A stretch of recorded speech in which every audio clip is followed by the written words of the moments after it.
So, leaked documents outline the DHS's plan to police disinformation. This is coming from The Intercept. The Department of Homeland Security is quietly broadening its efforts to curb speech it considers dangerous. An investigation by The Intercept has found years of internal DHS memos, emails, and documents obtained via leaks and ongoing lawsuit, as well as public documents, illustrate an expansive effort by the agency to influence tech platforms. The work, much of which remains known to the American public, or unknown to the American public, came into clearer view earlier this year when DHS announced a new disinformation governance board, a panel designed to police misinformation, false information spread unintentionally, disinformation, which is false information spread intentionally, and malinformation, which is factual information shared, typically out of context with harmful intent, that allegedly threatens U.S. interests. While the board was widely ridiculed, immediately scaled back, and then shut down within a few months, other initiatives underway at DHS pivots to monitoring social media now that its original mandate, the war on terror, has been wound down. So, I mean, you got to keep within your scope of perspective here the fact that this really started out with the war on terror. If you don't get blinded politically here, because that's important to understand. And then moving from there, like obviously whoever takes the reins, right? Which is kind of the problem that we run into. Meaning it's party agnostic. Behind closed doors and through pressure on private platforms, the U.S. government has used its power to try to shape online discourse. According to meeting minutes and other records appended to a lawsuit filed by Missouri Attorney General Eric Schmidt, a Republican who is also running for Senate, discussions have ranged from the scale and scope of government intervention in online discourse to the mechanics of streamlining takedown requests for false or intentionally misleading information. Quote, platforms have got to get comfortable with government. It's really interesting how hesitant they remain. Microsoft executive Matt Matterson, a former DHS official, texted Jen Easterly, a DHS director, in February. No, they should be completely against having the government interfere in their businesses. You see, the problem is, in my humble opinion, Mr. Matt here, Matt Matterly, what a stupid name, dude. Sorry, Matterson. Matt Matterson. You think you matter so much, Matt Matterson, with your DHS background? No, that is the entire point, is to push back against government. No, the government should not have control over companies, especially when it comes to free speech.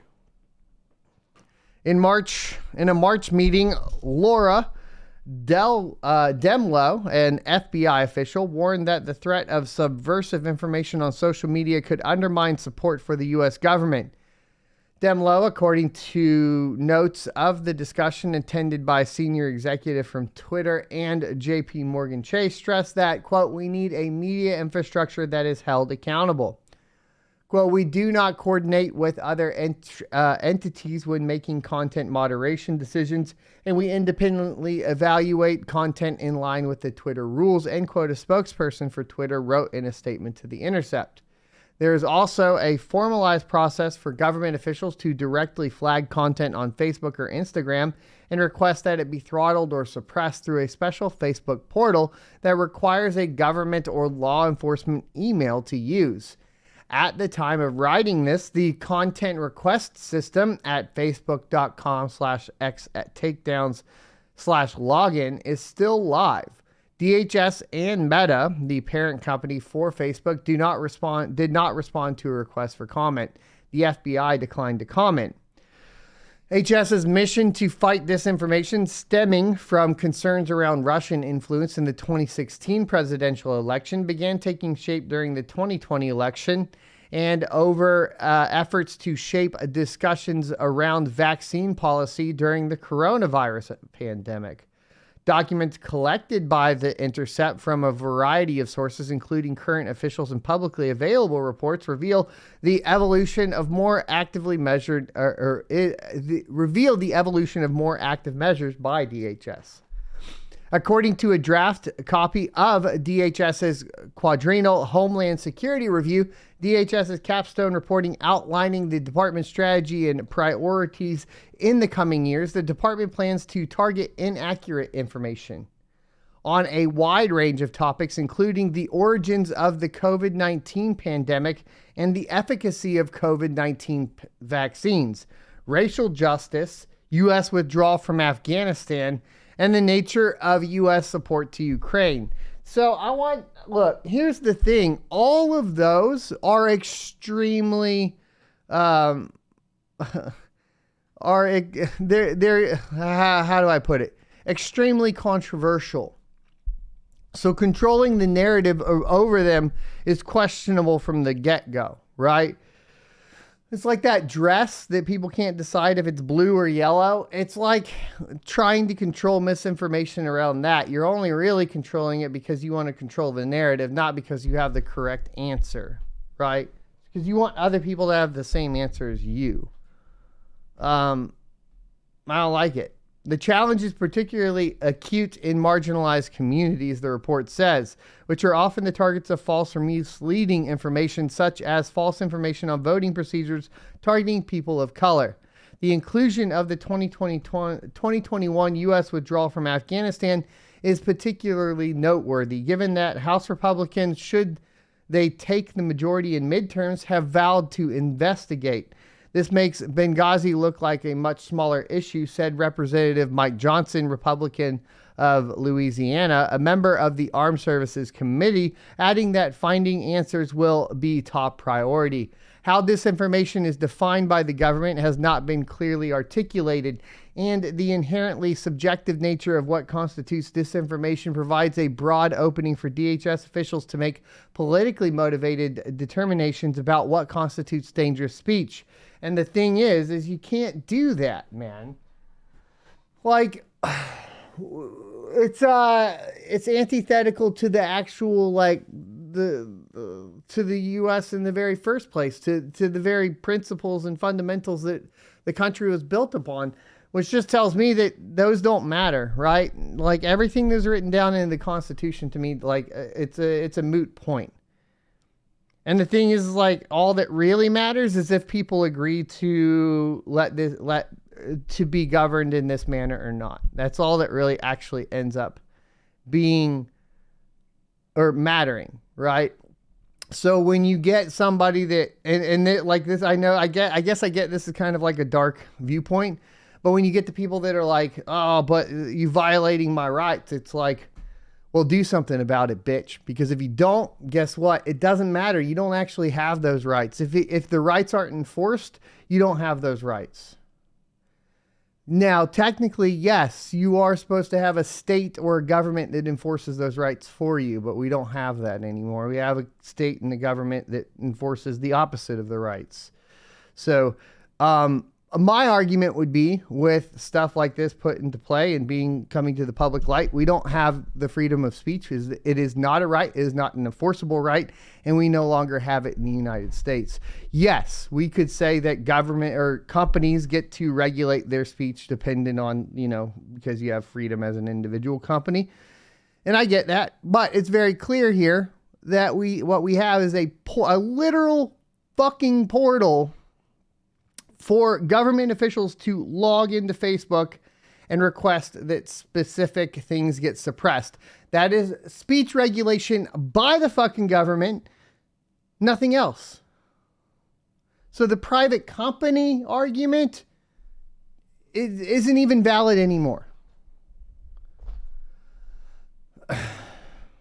DHS justifies these goals, which expanded far beyond its original peer review on foreign threats to encompass disinformation originating domestically, by claiming that terrorist threats can be exacerbated by misinformation and disinformation spread online.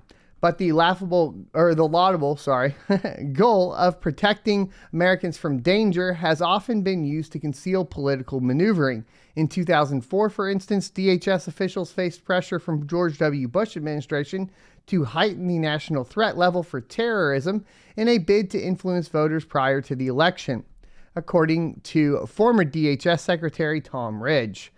U.S. officials have routinely lied about an array of issues, from causes of its war in Vietnam and Iraq to their more recent obfuscation around the role of the National Institute of Health in funding the Wuhan Institute of Virology's coronavirus research.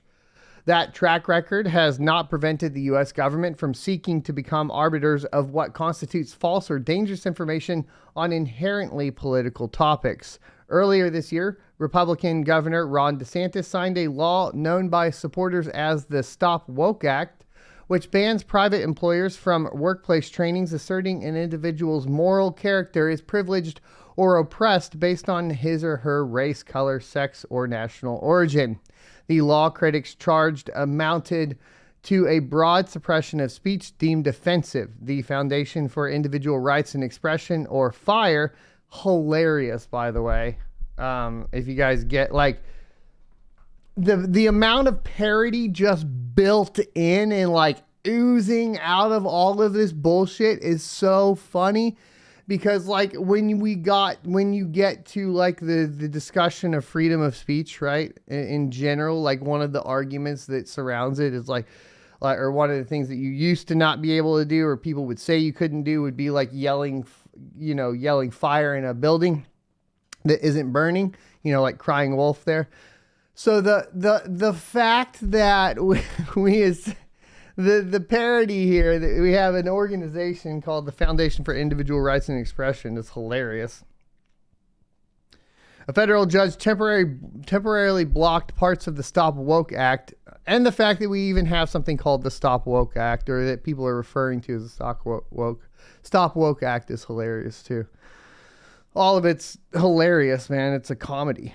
Ruling that the law had violated workers' First Amendment rights. Florida's legislators may well find plaintiff's speech repugnant, but under our constitutional scheme, the remedy for repugnant speech is more speech, not enforced silence, wrote Judge Mark Walker in a colorful opinion castigating the law.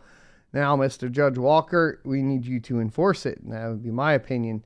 The extent to which the DHS initiatives affect Americans' daily social feed is unclear. During the 2020 election, the government flagged numerous posts as suspicious, many of which were then taken down. Documents cited in the Missouri Attorney General's lawsuit disclosed. And a 2021 report by the Election Integrity Partnership at Stanford University found that of nearly 4,800 flagged items, technology platforms took action on 35%, either removing, labeling, or soft blocking speech, meaning the users were only able to view content after bypassing a warning screen. The research was done in consultation with CISA, the Cybersecurity and Infrastructure Security Agency, which, once again, this is not a private company or entity. Okay, what this is essentially a government entity going in and regulating speech on a private company's platform, sure, but that is a complete violation of what we would say is the freedom of speech. So the government is infringing on the rights that the government is supposed to uphold at this point. Prior to the 2020 election, tech companies included Twitter, Facebook, Reddit, Discord, Wikipedia, Microsoft, LinkedIn, and Verizon Media met on a monthly basis with the FBI, CISA, and other government representatives. According to NBC News, the meetings were part of an initiative still ongoing between the private sector and government to discuss how firms would handle misinformation during the election. He stepped up counter-disinformation effort began in 2018 following high-profile hacking incidents of U.S. firms. When Congress passed and President Donald Trump signed the Cybersecurity and Infrastructure Security Agency Act, forming new wings of DHS devoted to protecting critical national infrastructure. And I mean, that's just another, look, we've talked about it before on the channel before. I am not a Trump supporter because the things that I've seen Trump do, there's a lot that I disagree with. It doesn't mean that I'm a Biden supporter though either, right? So we have to call out what we don't agree with and state those opinions clearly, right? This would be something I don't agree with, the forming of this DHS. An August 2022 report by the DHS Office of Inspector General sketches the rapidly accelerating move towards policing disinformation. From the outset, CISA boasted an evolved mission to monitor social media discussions while routing disinformation concerns to private sector platforms. In 2018, then DHS Secretary Kirstjen Nielsen created the Countering Foreign Influence Task Force to respond to election disinformation. You know what this is? Like all these task forces and all these letters, the alphabet soup that's happening, that's just rampant now at this point in the U.S. federal government, is just a waste of fucking money. It's just a way for all these people to make money when they have no fucking skills to do anything else that actually helps society or benefits society in any way. So what do? They create all these fucking alphabet soup agencies to make money to police you because they don't actually have the fucking skills to do shit else. It's so frustrating, man. It's crazy. It's insane. At the same time, DHS began notifying social media companies about voting-related disinformation appearing on social platforms. In 2019, DHS created a separate entity called the Foreign Influence and Interference Branch to generate more detailed intelligence about disinformation, the Inspector General report shows. They're like, we don't have enough. Just make another agency, hire another few people, pay them six figures to sit in an office and complain about people on the internet and try to regulate them, which we already know is an impossible thing to do in the first place anyways. It's stupid, dude. It's so stupid, man. In 2020, the disinformation focus expanded to include COVID-19, according to a Homeland Threat Assessment issued by Acting Secretary Chad Wolf. They expanded it again. This apparatus had a dry run during the 2020 election when CISA began working with other members of U.S. intelligence community. Office intelligence and analysis personnel attended weekly teleconferences to coordinate intelligence community activities to counter election-related disinformation. According to the IG report, meetings have continued to take place every 2 weeks since the election. Emails between DHS officials, Twitter, and the Center for Internet Security outline the process for such takedown requests during the period leading up to November 2020. Meeting notes show that the tech platforms would be called upon to process reports and provide timely responses to include the removal of reported misinformation from the platform where possible. In practice, this often meant state election officials sent examples of potential forms of disinformation to CISA, which would then forward them on to social media companies for a response.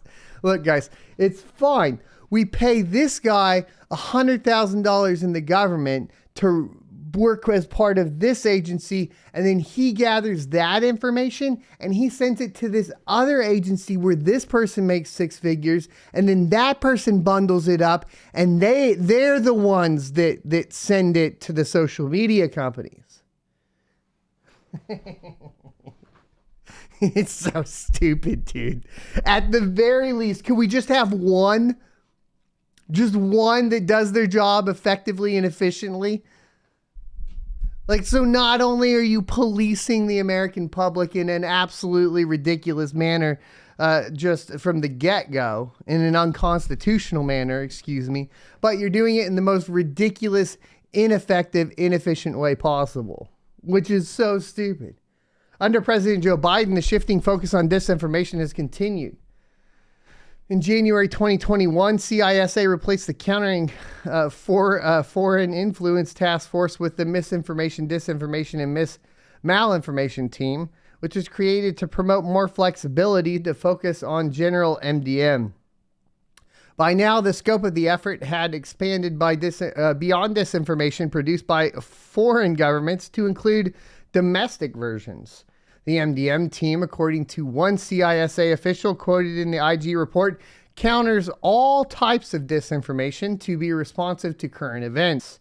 Jen Easterly, Biden's appointed director of CISA, swiftly made it clear that she would continue to shift resources in the agency to combat the spread of dangerous forms of information on social media.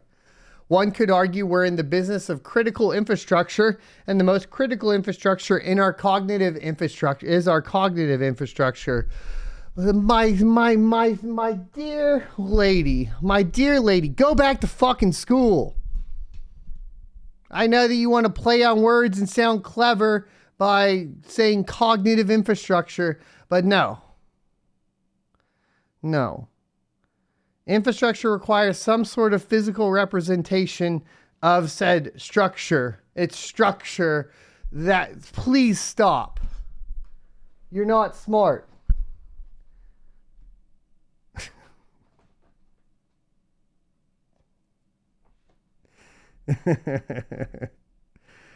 So building that resilience to misinformation and disinformation, she continued on, says, I think is incredibly important. No, it's not, because you're just making words up. You're just making things up. It's not important, because you're just making shit up. CISA's domain has gradually expanded to encompass more subjects it believes amount to critical infrastructure. Last year, The Intercept reported on the existence of a series of DHS field intelligence reports warning of attacks on cell towers, which it had tied to conspiracy theories who believe 5G towers spread COVID-19.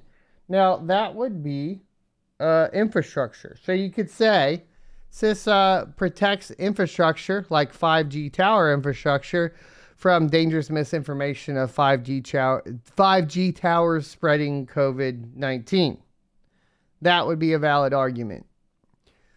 One intelligence report pointed out that these conspiracy theories are inciting attacks against the communications infrastructure.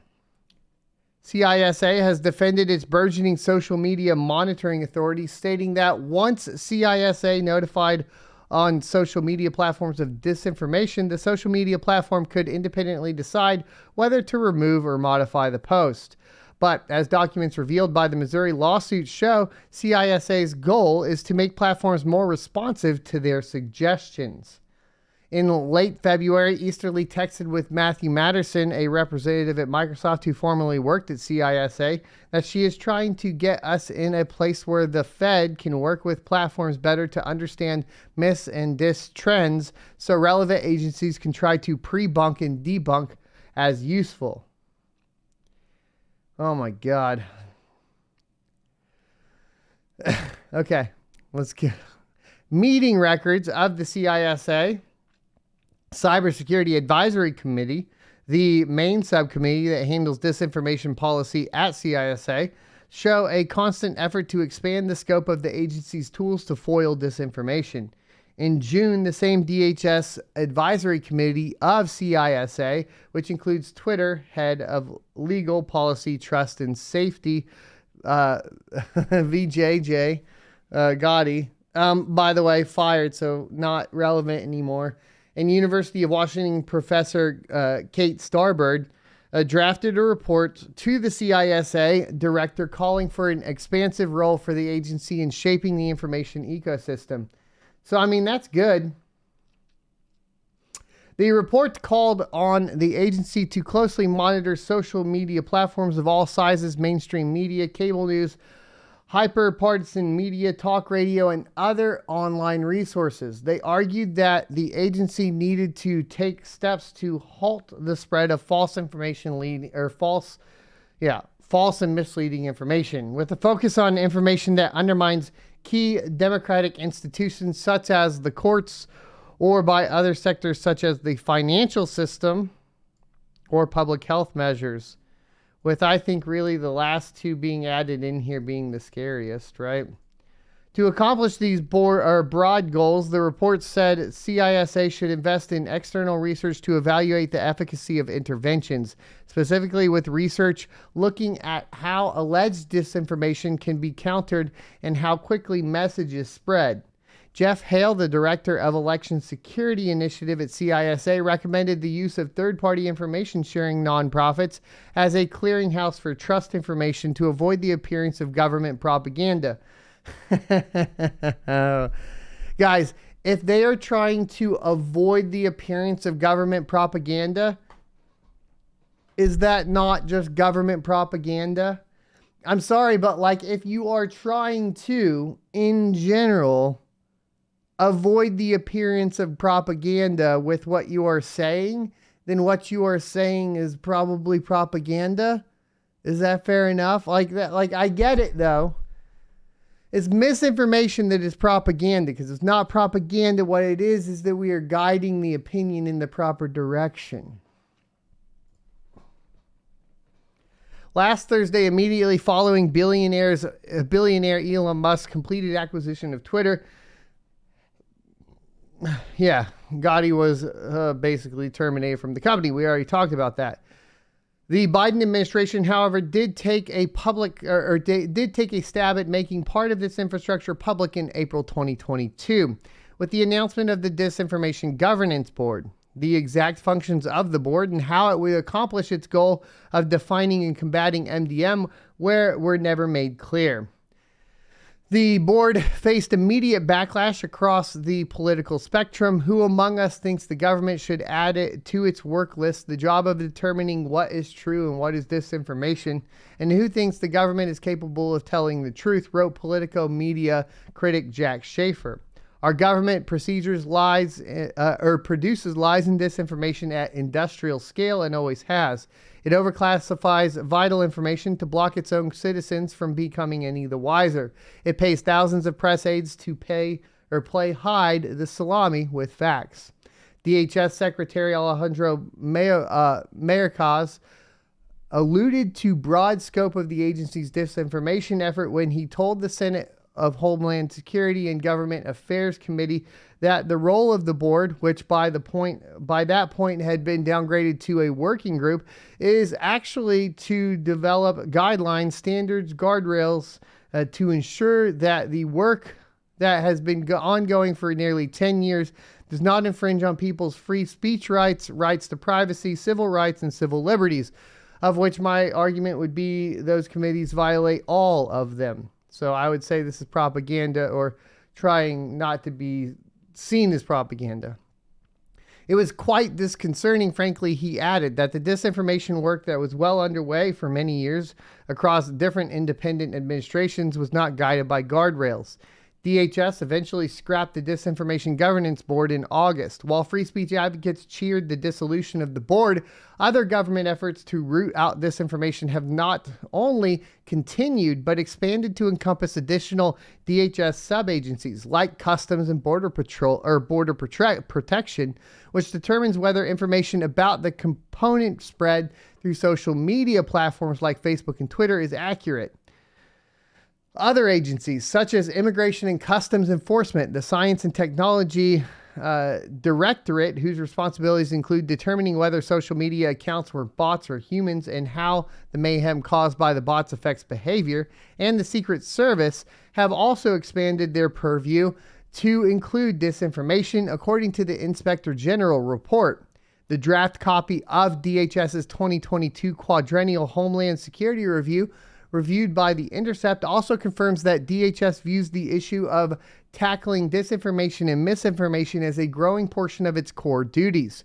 While counterterrorism remains the first and most important mission of the department, it notes that the agency's work on these missions is evolving and dynamic and must now adapt to terror threats exacerbated by misinformation and disinformation spread online, including by domestic violent extremists. You need to be very clear. Oh my God, this is extremely scary, because the original, so we start out with, right, just like, let's hit the timeline up.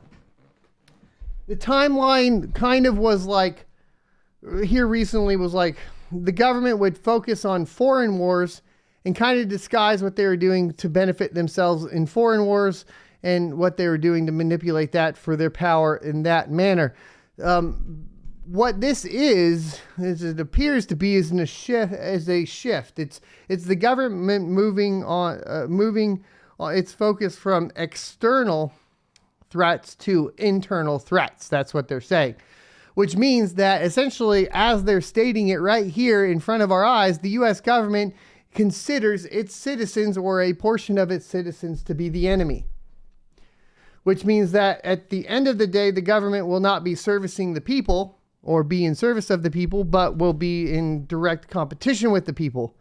This is a problem. You should not, as an entity that is in governance of a population, have this outlook. Whenever people have this outlook in government, things go wrong. This is never the direction you want to see them going, right?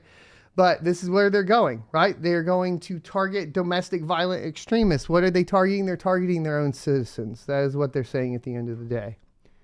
To accomplish this, the draft quadrennial review calls for DHS to leverage advanced data analytics technology and hire and train skilled specialists to better understand how threat actors use online platforms to introduce and spread toxic narratives intended to inspire or incite violence, as well as work with NGOs and other parts of civil society to build resilience to the impacts of false information. The broad definition of threat actors posing risks to vaguely define critical infrastructure, an area as broad as trust in government, public health, elections, and financial markets, has concerned civil libertarians. No matter your political allegiances, all of us have good reason to be concerned about government efforts to pressure private social media platforms into reaching the government's preferred decision about what content we can see online, said Adam Goldstein, the vice president of research at FIRE. Any governmental request to social media platforms to review or remove certain content, he added, should be made with extreme transparency. DHS's expansion into misinformation, disinformation, and malinformation represents an important strategic retooling for the agency, which was founded in 2002 in response to the 9/11 attacks as bulwark to coordinate intelligence and security operations across the government. At the same time, the FBI deployed thousands of agents to focus on counterterrorism efforts through building informant networks and intelligence operations designed to prevent similar attacks. But traditional forms of terrorism posed by groups like Al-Qaeda evolved with the rise of social media, with groups like the Islamic State using platforms such as Facebook to recruit and radicalize new members. After initial reluctance, social media giants worked closely with FBI and DHS to help monitor and remove ISIS-affiliated accounts. FBI Director James Comey told the Senate Intelligence Committee that law enforcement agencies needed to rapidly adapt and confront the challenges posed by terror networks that had proven adept at tapping into social media.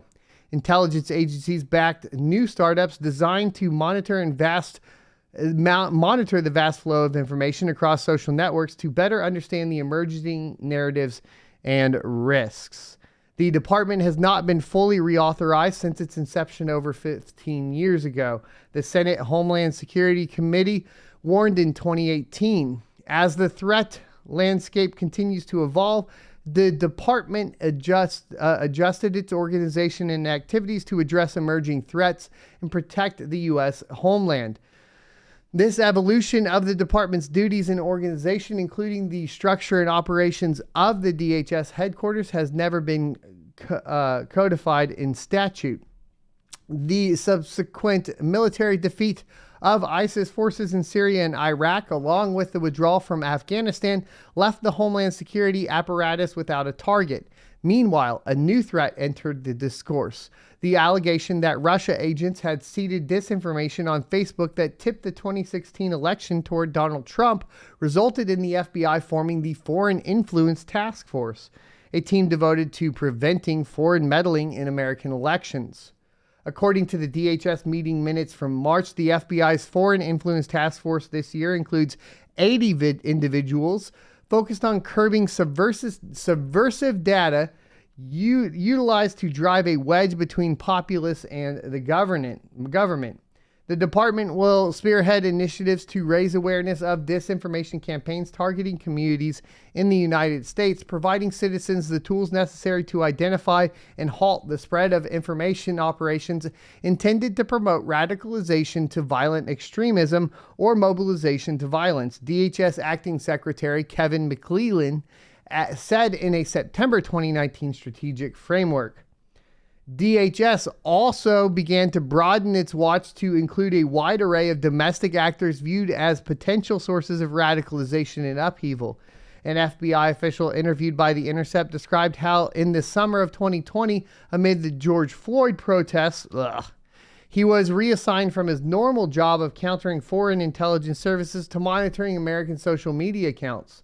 The official, not authorized to speak publicly, described the reassignment on condition of anonymity. And a June 2020 memo bearing the subject line "Actions to Address the Threat Posed by Domestic Terrorists and Other Domestic Extremists," prepared by DHS headquarters for Wolf, Trump's acting DHS secretary, delineates plans to expand information sharing with the tech sector in order to identify disinformation campaigns used by domestic terrorism. Once again, guys, you need to pay attention to this. What they're doing is they're shifting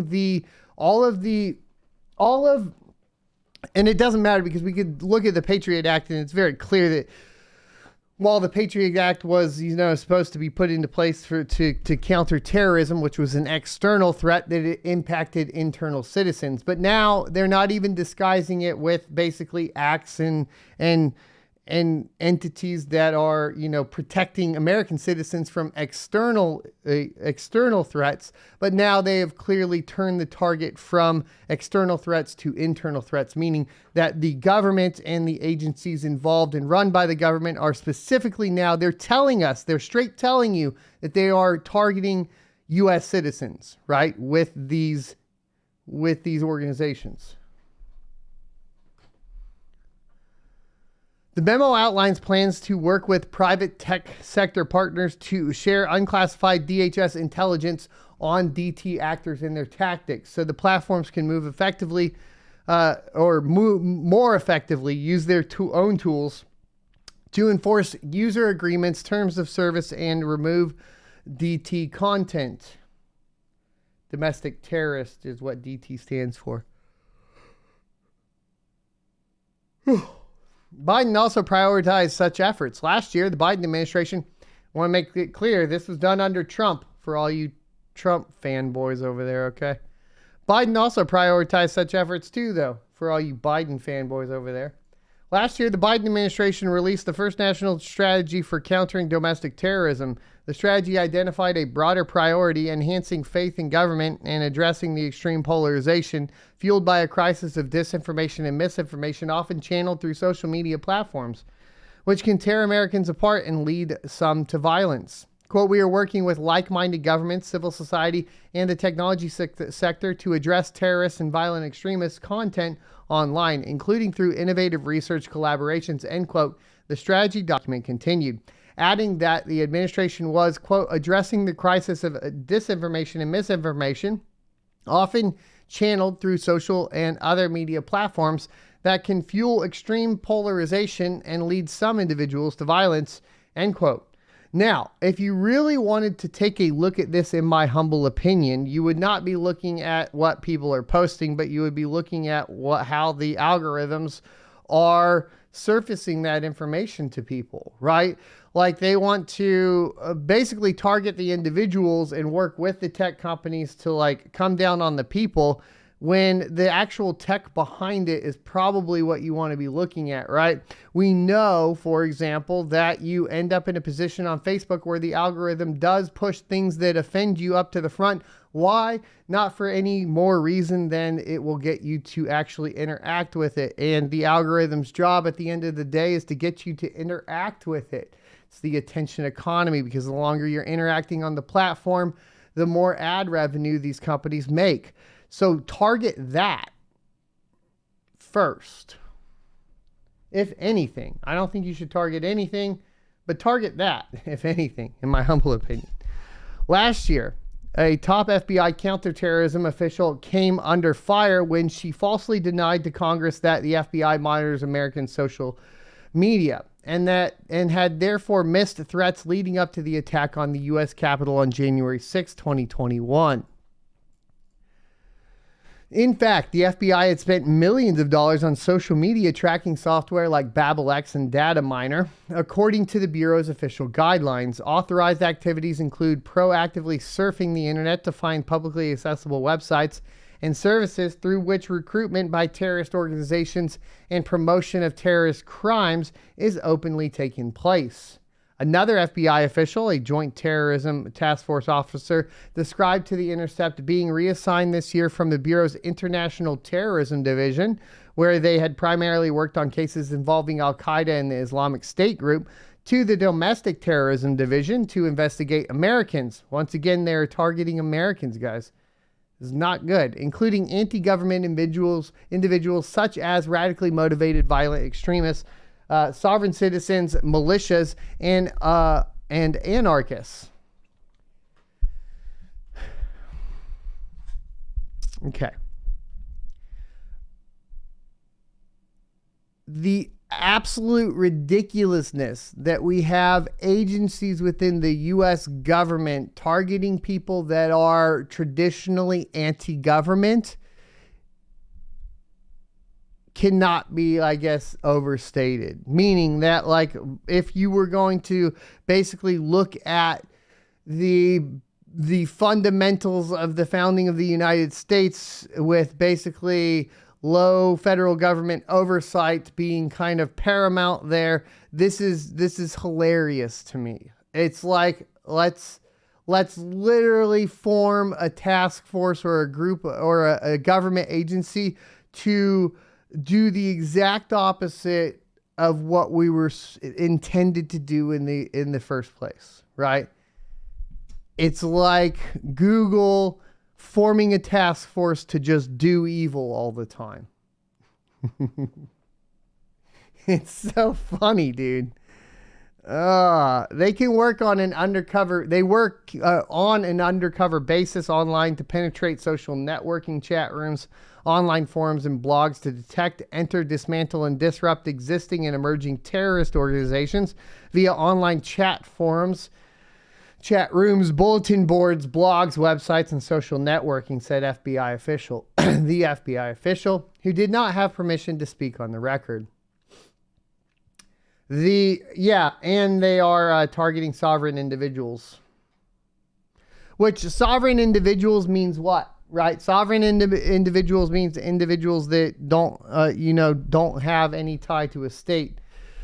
And if you are going to be a part of cryptocurrency, and we'll piss everybody off here once again, right? Because everybody and their mom, every time I talk about this, just calls you an extremist, because obviously the propaganda from our government will make this viewpoint, I guess, extreme. But the entire fucking goal from the first place is to remove the participation of banks and nation states and to give the individual sovereignty over their finances. So if you thought at any time that, this wasn't, that Bitcoin or crypto was not, a political statement or a social movement, you were wrong. You're straight wrong. And if you're just in crypto to make money, buckle up, because that's not what it's here for either, right? And that's the realization you have to come to. There will be a point to where crypto will be used specifically as a tool to enable individuals to free themselves from the burden of the state. That's already what it's doing. So you're also amiss if you say that it isn't that, because that is what it is. That's what it's being used for right now as we speak. And then if you're not okay with that, then go back to fiat, bitch. And have fun working in that system, and that's okay. But don't come into crypto and then act like it's something it's not, and it's just there for you to be in some tech bubble, NASDAQ tied stock option, because that's not what it is.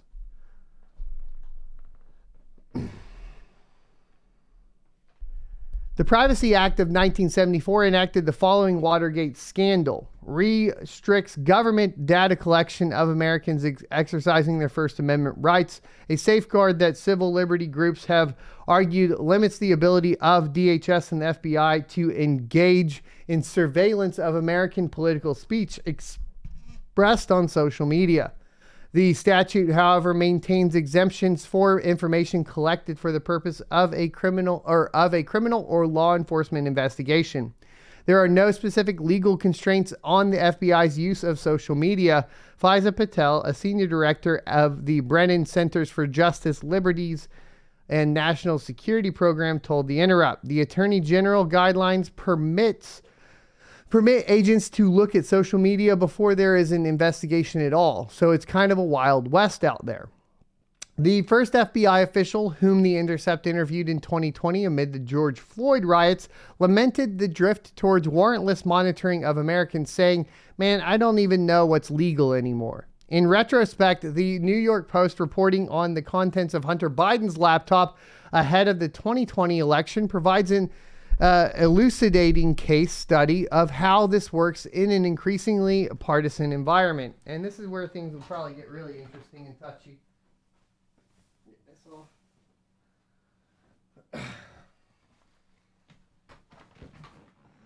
Much of the public ignored the reporting or assumed it was false, as over 50 former intelligence office officials charged that the laptop story was a creation of a Russian disinformation campaign.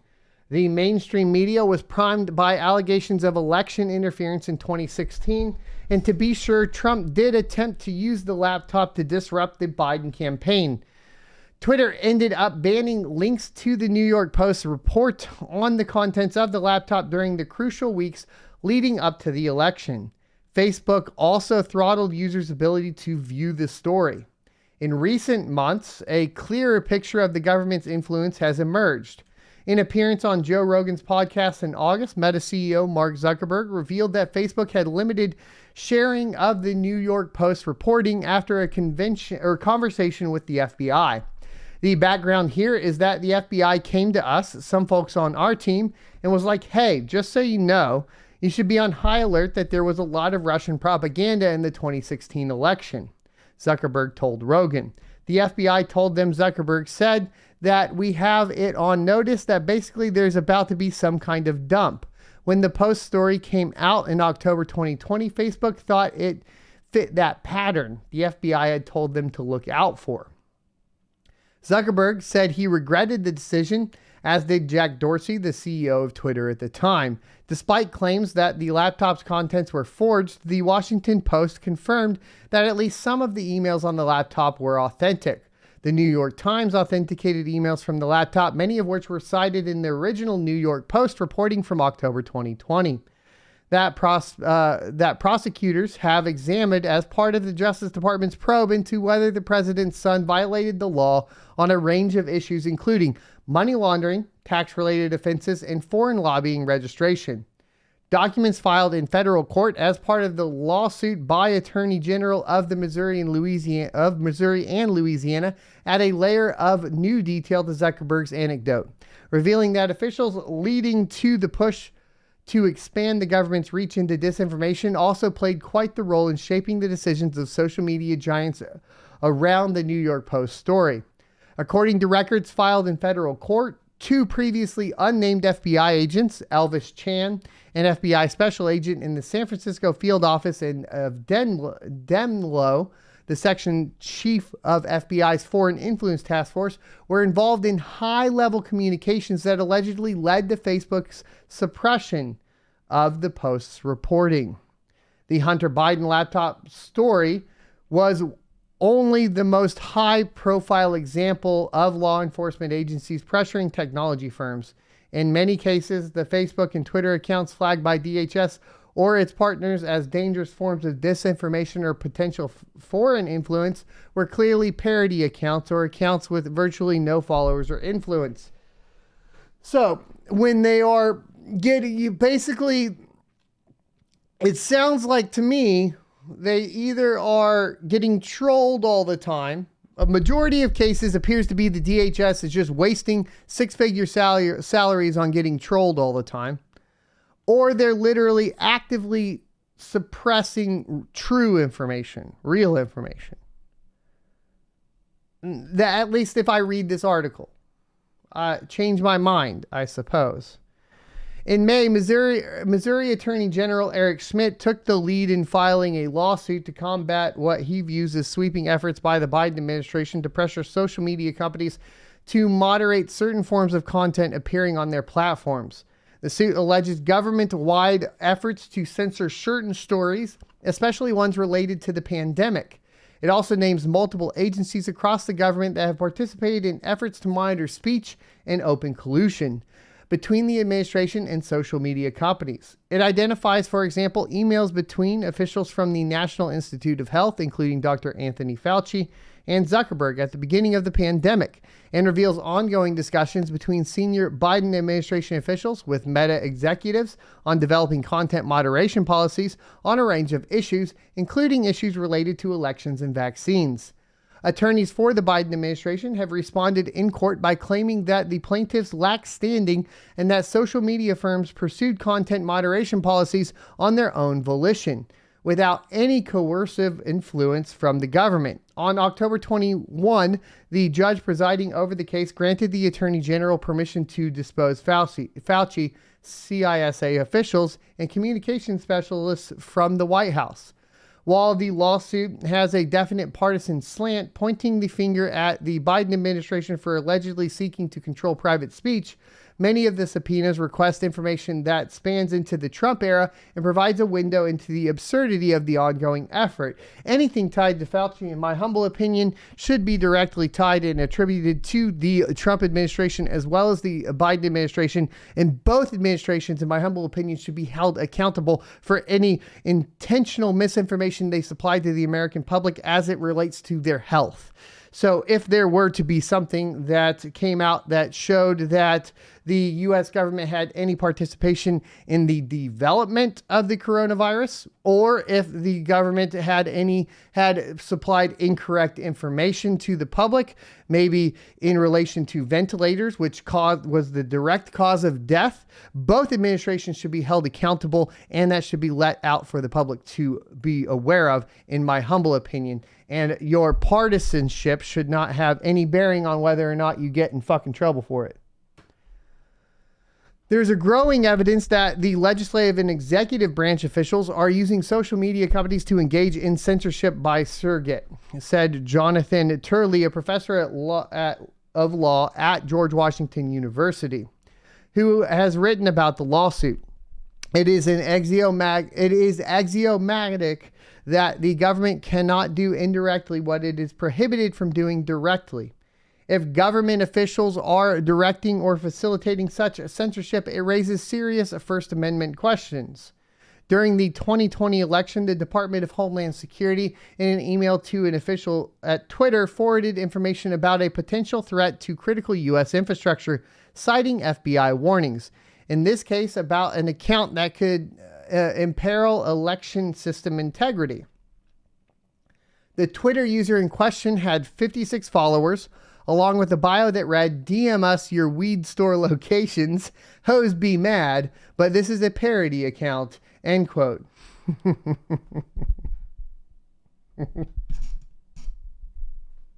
Like, we're literally wasting billions maybe of dollars with these agencies like DHS, like the Department of Homeland Security, and all of their little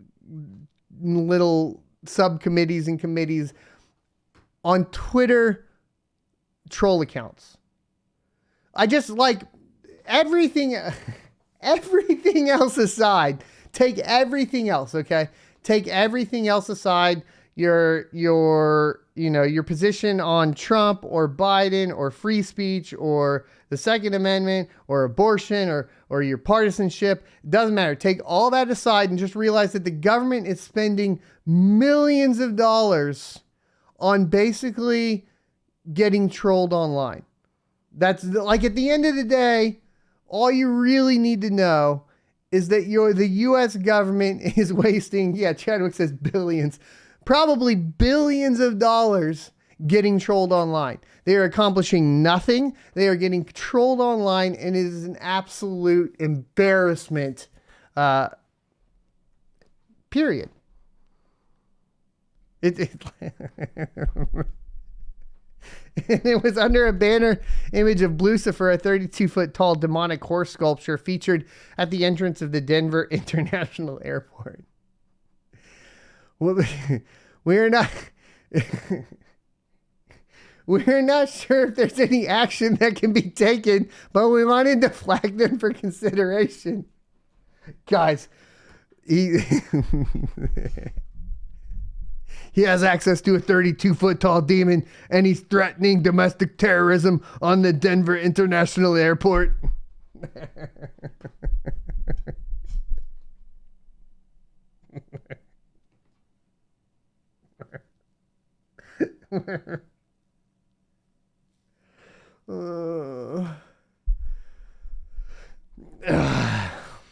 And he forwarded that to a Twitter representative, and the Twitter representative responded, "We will escalate. Thank you." Each email in the chain carried a disclaimer that the agency neither has nor seeks the ability to remove or edit what information is made available on social media platforms.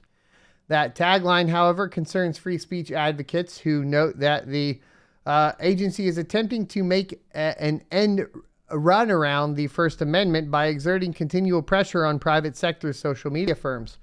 When the government suggests things, it's not too hard to pull off the velvet glove, and you get the mail first, said Adam Kandueb, a professor at law at Michigan State University. And I would consider such actions, especially when it's bureaucratized, as essentially state action and government collusion with the platforms. If a foreign authoritarian government sent the messages, noted Nadine Strossen, the former president of the American Civil Liberties Union, there is no doubt we would call it censorship.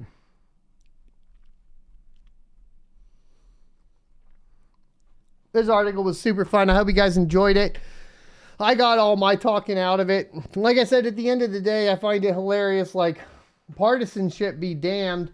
I think the entire American public could get up in arms over the amount of money we're spending on our government is spending on literally just getting trolled online, while, we experience some of the worst economic times, at least in the millennials' lifetime. Sure, yes, boomers, I know that some of y'all had to experience the 70s and the 80s, but, just saying, it's bad up in here.